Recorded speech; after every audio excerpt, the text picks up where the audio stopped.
guys, welcome back to our YouTube channel. Please don't forget to like and subscribe the video. Today Anae is going to be telling us a bit more about her au pair adventure, and she's from Namibia. Hi Anae, how are you doing? Hi, I'm good. How are you? Great, thank you. So you just got back from your au pair in the States, is that right? Yeah, it's been crazy. I mean, I'm not even home yet. I'm still in quarantine in South Africa. But yeah, I just got back and I'm very thankful to be back. So can you tell us a bit more about your au pair adventure experience? So what can you tell us about your host family? How many kids did you take care of and where were you au pairing? Okay, so my first match, when I matched from home, I matched with a family in Austin, Texas. So I was there for 3 months. It was like the best city to live in. Like, it was amazing. I got exposed to so many different cultures and friendships, and I had 2 boys. One was 2 years old, another one was 4 years old. So I looked after 2 little boys. They didn't go to school, so I had to be very creative, like how to keep them busy every day. So that was like a fun experience, and then it didn't work out with the family, so I rematched, and then I moved to a family in Southern Pines, North Carolina. Okay. And so I had the same age boys, so it wasn't that much of a surprise, like how to deal with them. They did go to school, so I took them to school. I had matched, like my second match was by far, like it was my favorite match, like not my favorite match, but I was super happy, and I got along great with the family. They were military, so we traveled a lot. We went to Hawaii, and we went to Ohio and to Washington, to all different places, because my host mom is a runner and she got me into running. So we would travel for like marathons and racing tournaments and whatever. So that was a lot of fun. And so my host dad was not there for the first 4 months. He was deployed. So he came back December, and we got along great. And so just after that, we went to Hawaii, and that was amazing. And yeah, it was just so much fun having a family that traveled so much, and I never felt like I was working. Like, I was just always part of the family. So yeah, it was just an amazing experience, amazing year. So did you only stay with that family for 1 year, or how long were you au pairing it with them? Yeah, so for 9 months. Okay, cool. Yeah. And did you find it hard adjusting to the American lifestyle? Was it completely different from home, or did you adjust pretty quickly? It was different in the sense that I feel like I'm a very... It depends from family to family. Like, my first family was very like warm and like hugged. So I guess that was my first thing with my first family. It was like they weren't very warm family. So it was just like getting used to that. But other than that, it's not that much different. It's just it's different personality types, and you have to realize that yes, you're part of the family, but also you're still an employer that wants to work. So you have to be like respectful in that sense. But I mean, it was, the homesickness was like the first week where it was like, and then after that, it's just like, okay, I'm doing this. So yeah, it was just the first 3 weeks was like the hardest, but I was like really thankful for my air director, because she just kept on confirming to me, like, this is all normal, like, don't freak out, everyone feels this way in the beginning. So yeah, I was very thankful that I had my air director there.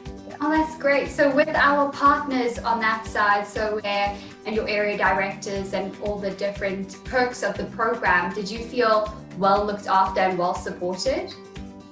For sure, yeah, and I'm so thankful for that, and that's why, like, I recommend the agency to everyone, because it's just like I'm so thankful for them, because I mean, just like homesickness is very real. So in the beginning, it was like I was almost ready to go home. I was like, I don't think I can do this. I'm too young. I'm too inexperienced. And I just like, I could call her at 12 at night. And I had a problem getting there even before being at my family. It was just like with travel. We had bad weather, and it was just a whole thing. And my air director, even before like being there, she was just so helpful. And even being in North Carolina, like, I had an amazing air director there too, and it was so much fun, like meeting other au pairs, and then as soon as you start talking to the other au pairs who's been there like a little while, you realize, okay, you know, like I'm not alone, it's gonna be fine, and yeah. I know what you said you met up with other au pairs. Was this for your monthly meetings? What did you do for your monthly meetings with your au pair area director? Yeah, so we have obviously the monthly meetings, and we every single month would be something different. Obviously before, like pre-corona, it was different, so we couldn't physically meet up in the corona time, but before that we would do so many different things. Like sometimes we'd go to Starbucks.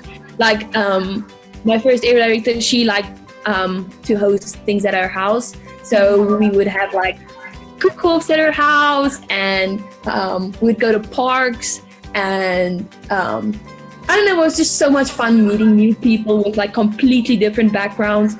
We're all in the same boat, but we all do it differently, and just like having that person to talk to, and yeah, I mean, it was just somewhat like, that was like my highlight of the month, is like going to my my au pair meeting. So yeah. Oh, that's fun. So did you do traveling? You mentioned you did a lot of traveling with your host family. Did you do traveling with friends and maybe by yourself as well? Well, I could have, but I didn't, just because I sort of just wanted to save up a little bit. My parents actually came to visit me, so I saved up for that trip, and I went. Yeah, that was amazing. So I went on a trip with them, but yeah, I mean, traveling in America is so easy. Like you just book a ticket and you just go anywhere. Like everything is so user friendly and just makes it so easy. So I didn't too much, but obviously I just traveled a lot with my host family, so I didn't really have time either. Yeah, that makes sense. Your favorite American food or anything experience that you had? Well, so there's a lot of Mexican food, and there's this fast food place called Chipotle, and that was definitely by far my favorite food. Is just like tacos and burritos and burrito bowls. Like that was just like my favorite thing from America, is just like exposing to like all the Mexican food, because I didn't know it before going there, and I was like, oh my soul, that's the best thing ever. So that was definitely my favorite. Yeah. Oh, cool. And then did you pick up on any American phrases or words that you had never used before, and then you were hearing it all the time while you were over there? When you, like, let's say you bump into someone in English, in South Africa, you would say, excuse me. And in America, you would say, you're good. So that was like my favorite thing to say. It's like, oh, you're good. Like, that's like my favorite phrase. Yeah. And what advice would you give to other au pairs looking to start the au pair program? My biggest piece of advice that I would give is, before you match, you have enough time. Like when you make your first match, like take your time. There's no rush. A lot of girls, they're scared, or they feel like, I don't want this family to feel like I'm asking too many questions. Like, no, it's like you're right to ask them as many questions as you want. And I would also say like just prepare yourself mentally for everything as much as you can. Like talk to as many people as you can, previous au pairs maybe, just because like there's the travel and the culture experience, and then there's also a side where it's like you're going to be working for 45 hours, and like just realizing that like it's a responsibility, and these people are trusting you with their children. It's not just like like they trust you, so you need to show that you're like trustable. But yeah, my biggest thing is just like take your time with the matching process. Like don't rush into anything, because you have the time. Wow, you went into rematch after 3 months, is that correct? So what were important questions that you were like, I need to ask this new family when interviewing? So what were some of your important questions? Yeah, well, so for me, my biggest thing was I didn't feel part of the family. So it's like personal preference, I guess. Yeah. But for me, it was just like I felt very like isolated, and I was just like, I don't know. I felt like there was a lot of like family stuff that they first had to sort out before like trying, to try and involve an au pair in it. And they understood. Like when I rematched, they understood, and we ended it like very nicely. But when I rematched, I told my second family, like, I really want to feel a part of you. Like, yes, I'm working for you, but I also want to feel like I'm part of the house. I'm living in your house. And they on it, yeah. So I was very straight up, and I wish I did that before I matched. You know, like when I first went, like just straight up saying, this is the things that I'm looking for and being very clear about. And the other thing is like also like your belief system for me was also like a big thing. So I just made clear like what my religion is and if we can agree on that, and like just my responsibilities, and just being very clear, I guess, about like everything I really want. Yeah. No, of course. It's very open and honest. If you can do that, it's all good. So important, yeah. What was your reasoning for choosing OVC to do your au pair program? Well, I heard like so many amazing stories like about them before I matched, and my friend actually from Merwe, she went like just before I wanted to choose an agency, and so she came back and I talked to her, and she just had amazing things to say. So it was basically just word of mouth. But yeah, I mean, I've never for one day regretted it. So yeah. Good. Hope not.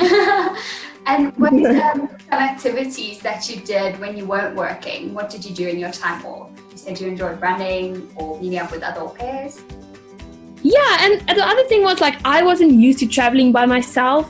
But when I mean traveling, I would just take like the car and drive somewhere for the weekend, like a few hours away, which I didn't do here. I wasn't used to it. So that was like my favorite weekend thing, is just going on Google Maps and seeing what's close by and just taking the car and driving somewhere.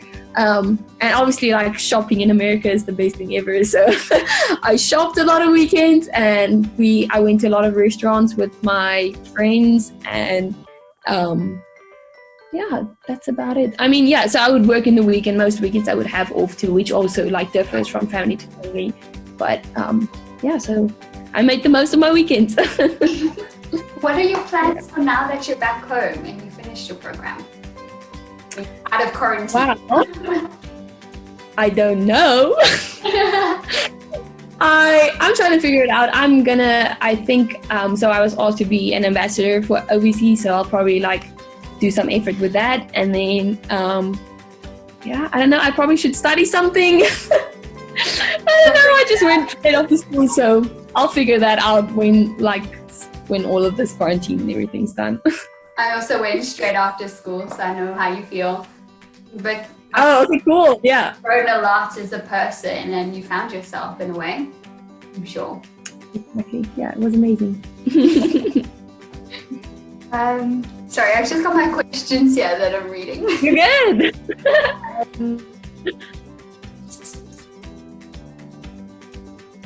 Is there any stories or little fun memories you have with your host family that you'll never forget and you feel comfortable sharing with us today? Sure. There was a lot of crazy road trips that we took. Like I have some crazy road trip stories with like, I have newfound respect for families traveling with kids, because like it's a whole different like, yeah, I don't know. But we drove to Ohio for another like race, and we got lost, and it was like 10 at night, and we were like at the sketchy place, and we couldn't find a hotel, and then we ran out of gas, and it was just like, and then finally when we got to Ohio, it was just, yeah, it was fun doing it with the kids, because like when they're tired, then you need to find a bed and they want a nap. Like it's not like, okay, we can postpone this till later. So I mean, that's like some of my most like fun and most like crazy memories, I guess. It's just like all the road trips that we took. It's like that was how we spend most of our time. And yeah, I mean I noticed you use the word gas and not petrol. Is that something you picked up on and you're bringing home? I mean, that was so weird. Like they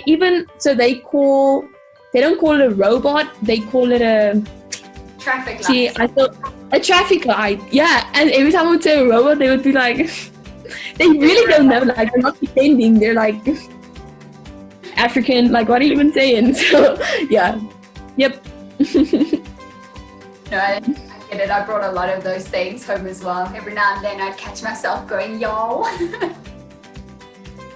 Yeah, so I was close to like down in the south where they like talk about like y'all and everything, and yeah, I never catch it on, but that was funny to me when they would say it. I was like, okay, you're proper Americans. Yeah. What was your favorite place that you traveled to? Oh, Hawaii, by far. Yeah, Really? Hawaii was amazing. Which island did you go to?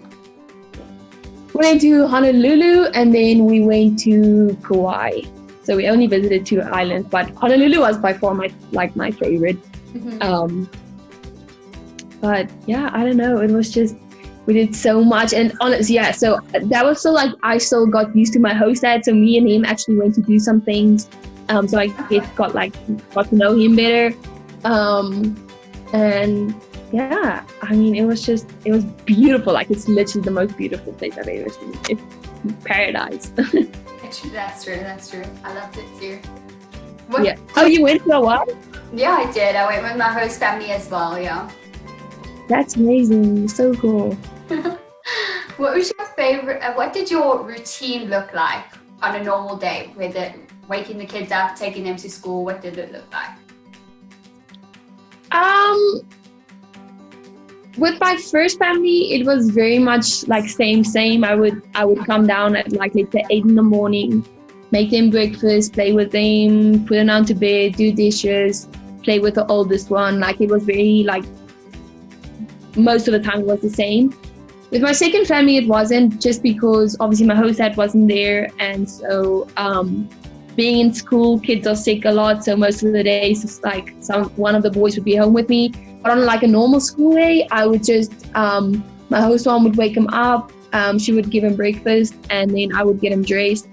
I was very lucky. When they would go to school, I would have the whole day off. Like, they went to full day school, so I would just have to take him to school, make him lunch or dinner or whatever. I love cooking, so that was like one of my favorite things to do, was to cook. And obviously I had like the whole day, so most of the time I would make dinner, and yeah, they got breakfast and lunch at school as well, so I didn't have to put lunch boxes. But yeah, it was very, very easy, just driving, basically making dinner. So yeah, I was lucky. What were some fun activities you did with the kids on the weekends, whether it be going to like the community pool or parks or things like that? Yeah, so I lived on a golf course. I'm talking about my second family now, because I feel like that's where I spend most of my time. So in the summer we went to the community pool. They loved that. And then, I mean, like I said, most weekends we were on the road, and during the day they were at school, so I didn't have to do that much. But during quarantine, I had to get really creative. And so we just loved to go ride our bikes. And I lived, like, obviously, so I was in North Carolina, and there's like amazing like little parks and stuff that we could go to. So we loved to just drive to a park and just go drive our bikes. And the pool's closed now because it was winter, so we didn't go to the pool. And they loved like helping me bake and make cookies and stuff. Like, that was like one of my favorite things to do, is just bake with them. Yeah, I guess that's it. Yeah. How long were you stuck in quarantine? Almost 2 months. Oh my goodness. So I had to get really creative. That's so long. Oh my word. And now, how long are you in this quarantine before you're allowed to go back home? So in South Africa, I'm for 2 weeks, and then I need to get a flight back to Namibia, and then Namibia for 2 weeks as well. And so we're doing the tasting tomorrow, so maybe I can be released earlier. I'm not sure how that's going to work, but yeah, hopefully I'll be home in the next month, I hope. Hopefully. My goodness, I'm so sorry for that. No, it's okay. I'm just glad that I'm back. Well, thank you for joining us today and sharing a bit of your story with us. It's a pleasure. Thank you for having me. You guys that are watching, thank you for watching. Don't forget to like and subscribe.